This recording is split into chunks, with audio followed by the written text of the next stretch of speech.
the one thing in your life that you wished never happened? What do we do with those things? I'm going to tell you what we need to do with those things.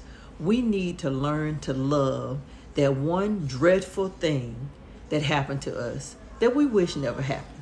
So I'm sitting here at my mom's. It's my turn to sit with her. Many of you know that she is recovering from her third knee surgery. And I know that second time around when her patella tendon snapped and she had to have a second surgery on the knee that she had just had surgery on, it was traumatic for her. And it was tragic for us because we really wanted her to recover and have a good experience with this knee surgery. But that had to happen. So when she had surgery on the other knee, the surgeon went in and took a look at those tendons and ligaments and made sure that that would not happen again. Now, while that was a dreadful thing that happened to her, and we hate more than anything that she had to go through that, it's just one of those things that had to happen. And we have to learn to embrace those things when they happen. We can't change the past. We can't erase those chapters of our lives. So we have to learn how to embrace them, learn from them, and keep it moving. We have to take that thing that happened to us and unpack it and view it as a gift. Now, was it painful? Yes. Did she want to have more than one surgery on her knee? Absolutely not. When I got my cancer diagnosis, was it scary and dreadful? Absolutely. But here I am 15 years later, sitting on YouTube, talking to you guys. So you know that cancer didn't win. I did. And it was one of the things that I spent my lifetime being afraid of happening to me, that once it actually happened, I found out that it wasn't as bad as it could have been. And I am grateful to still be here. The moral of the story is you have to figure out that the story or the journey is the best part. We all want to race to our destination and get where we're going. But once you get to the destination, then what? All you can do is reflect on the journey and what took place along the way. There are valuable life lessons in the journey, and we have to be grateful for them, no matter how horrible they seem when it happens. If we don't take the time and walk through the journey, the destination seems frivolous when we finally get there. Now, I'm not trying to minimize any grief or trauma that's happened to some people. There are some horrific things that happen, and I wish they wouldn't happen to anyone. Many of you know I was in social work for 20 years. I was an advocate for Florida's most vulnerable citizens, that being children. And things that sometimes happen to children are disgusting and horrible. Things that happen to the elderly, sometimes tragic and should never happen. But if you survive it, if you come out on the other side, there's always something to be grateful for. All of us are dealing with some form of tragedy throughout our lives, whether it's childhood trauma, abuse, assault, things of that nature. We're all dealing with some of it. And I'm not trying to minimize that, and I'm not saying learn to love your trauma or any of the things that happen. But what I am saying is that there are ways that we can recover from those things and be better on the other side. If it doesn't take you out, then it definitely makes you stronger. And there are so many times that these things happen, and we just have to get to a place where we embrace it, we acknowledge it. If we need therapy, medical attention, or help along the way, we take advantage of those things, and we don't let it end us or determine what our future is going to hold.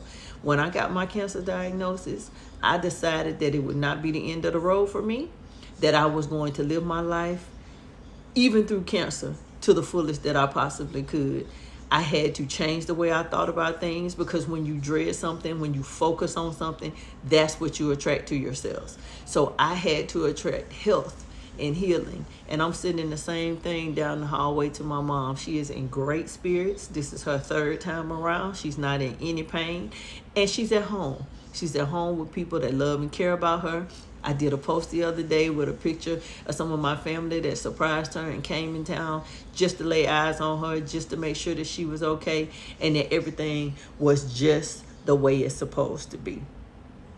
One of the things that I've learned along the way through the good and the bad is that the journey is the best part. And most people just want to get to the destination. We want to live in the end. We want the dream fulfilled. We want all of those things. But there are some bumps along the way. There are some steps along the way that we have to travel. And I know many of you have experienced some of those things. I don't want to minimize the things that anybody has been through. But the journey, the time it took you to get where you're going, should absolutely be valued. And sometimes we got to learn to live in the middle. All of the good stuff is in the middle. Just like a jelly-filled donut, the good stuff is in the middle. And sometimes we want to eat around it and eat around it until we get to it. Sometimes we take one bite and boom, there it is. But the journey, the time it takes to get to the thing that you want the most, that is what is the most valuable. That is what's meaningful. And we have to take advantage of that. We can't allow ourselves to get stuck at the beginning, or if things aren't going the way that we hope that it goes, that we just quit or we just give up, or you get a cancer diagnosis or a diagnosis of diabetes or high cholesterol or any of those things, and then you all of a sudden think, I can't do this and I can't do that, and you just let it take over. No, we don't. God put so many things on this planet to help us get through the difficult times and the trying times. And we have to tap into those things. And sometimes it's in the middle. It's not at the beginning, because things are often confusing and sad in the beginning. And then in the end, we just want to, celebrate the fact that we made it through and we're on the other side of that thing. But all of the good stuff is in the middle. And that's the part that I don't want you to miss. The good stuff is in the middle, the glory is in the end, and the confusion can sometimes be in the beginning. And we have to go through each and every one of those stages. Not one is more important than the other, but sometimes we're in the middle a lot longer than any of the other times. And if we can find a way to reframe the way we think about that and refocus on what's really important and keep pushing, we'll get to the destination. We'll get there.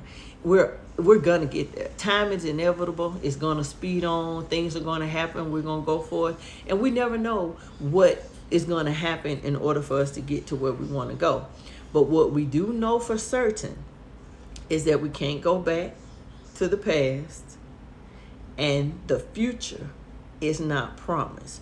So all we have is the here and now, the right now, and this is where we write our story.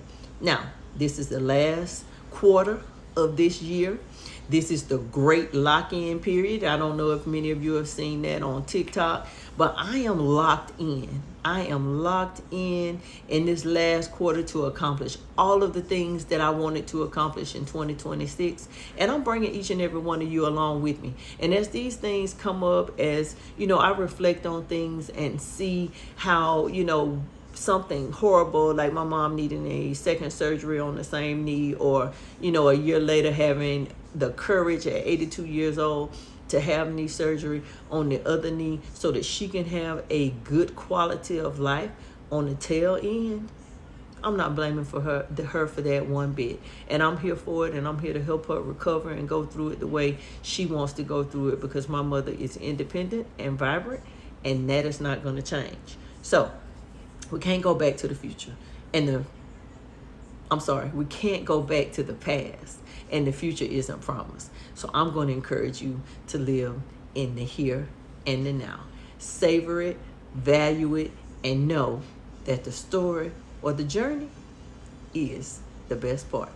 So until the next time, make sure your notifications are turned on. The seasoned lady is signing out. I hope each and every one of you have an absolutely fabulous week. Until the next time, toodles.